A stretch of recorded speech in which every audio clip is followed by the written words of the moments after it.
Attorney General Letitia James facing federal mortgage fraud charges after prosecutors say she falsely claimed a home in Virginia as her second residence while using it as a rental property. A federal grand jury finding that she was then able to obtain more optimal loan terms. Well, James now faces a 2-count indictment, including 1 count of bank fraud and 1 count of making false statements to a financial institution.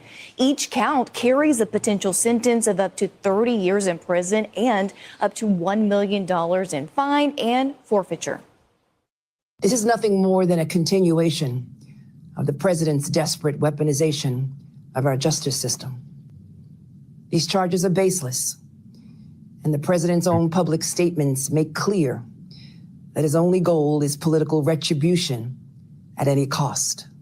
I stand strongly behind my office's litigation against the Trump organization. First, let's start off with the indictment. We got 1 count of bank fraud in violation of 18 U.S.C. section 1344, and count 2 are false statements to a financial institution in violation of 18 U.S.C. section 1014. Now, in this document, the federal government is alleging that Letitia James committed a specific type of mortgage fraud, known as occupancy fraud. I wanted to do a video about occupancy fraud because it's the #1 fraud in the mortgage industry.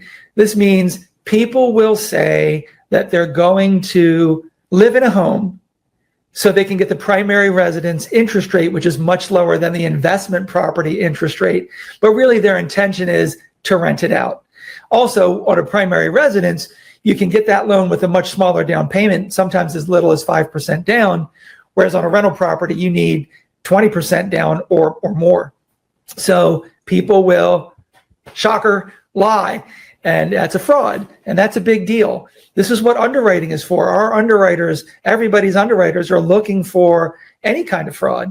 And it's enough that it's the #1 fraud in the industry, and it's enough that it's something that it's always looked for. Now, the government shows some exhibits to prove its case. First, this specific power of attorney signed on the 17th day of August 2023 by Letitia James. And to make sure this was Letitia James, this was notarized with 2 witnesses. Now, shockingly enough, those 2 witnesses actually worked in the Attorney General's office of the city of New York, which is unbelievable. And this document states, quote, "I hereby declare that I intend to occupy this property as my principal residence." What property are we talking about? We're talking about the purchase of the property known as 604 Sterling, Norfolk, Virginia, 23505. Then the government provides Exhibit B, which is the deed of trust. Now, when you look at page 6 of 11, it defines what occupancy means. So the deed of trust deals with occupancy.